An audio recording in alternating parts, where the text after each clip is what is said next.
ngibingelele kuzo zonke izinkalo la okufinyela khona lo mbukiso. Igama lami nguVusi, bayamazi nje abaningi bafowethu kuyo le channel. Bafowethu namhlanje nje bafowethu besingakaze sikhulume, sihlale phansi nje sikhulume ngokwenzeka kwempucuzeko nangezitayela nje abantu abangena ngazo. Sebakhulumile abantu abaningi nje thina njengomkhanya kude besingakaze sikhulume, kodwa ke namhlanje sizothi ke ake sidlulise ukubonga nje kubantu abaphumelela kulo mcimbi wempucuzeko.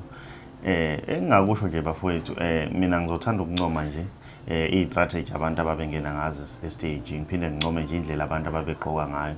Kwesinye isikhathi ukuthi uyayenza into uthi uyadlala kanti isikwenze sikuvulela ngisho namathuba emisebenzi. Mina ngizobheka nje laphana umfezi emyama nalomfana nomkhulekelwa.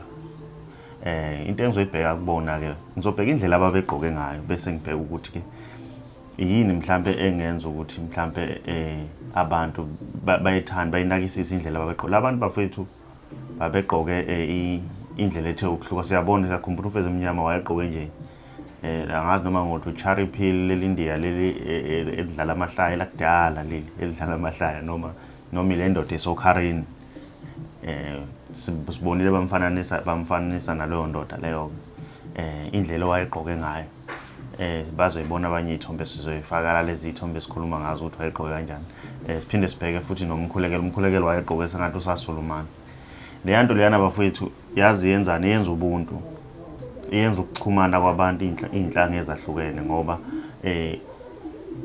uma ngase le njengoba impucuzeko ila eThekwini siyazi ukuthi komasipala laba baxhasayo igenge le yohlobo lamandiki ikhona, okuthi mayibuka le nto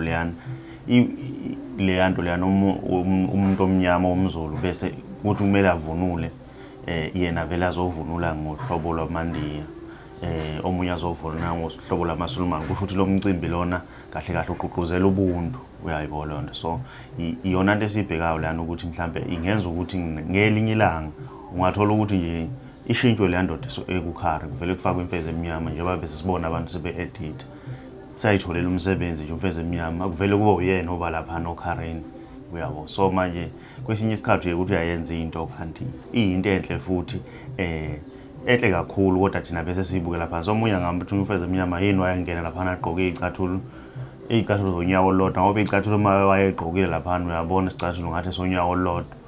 Ayibuza ukuthi hayi useyagula nekhanda ibhlokwe lana ngazi ngizothi ngathi lifakweni ibhlokwe la khona. So kodwa ke ngoba uhlobo lokuvunula kwabantu abathile nama ngazi ngizothi ubani noma ngizothi amandiya noma ubani, kodwa nje bafowethu indlela enanigqoke ngayo mina nobabili nje ngininikeza uwana. Ngeke ngikhulume ke yothibela ke ukuthi babeveza izinqa, ngikhuluma leyo ke ngikhuluma lokho, ngikhuluma nje lokho kunye engubonayo ukuthi ngelinye ilanga kuyobasiza nomzukulu namaphinifa. Ngikhuluma indaba yabo, angikhuluma indaba yamaphinifa, ngizokhuluma nje lokhu okwalabantu engibonayo ukuthi indlela ababegqoke ngayo iqhuquzela ubuntu, iqhuquzela ukuthi isizwe sase-South Africa sigcine sihleze si-right.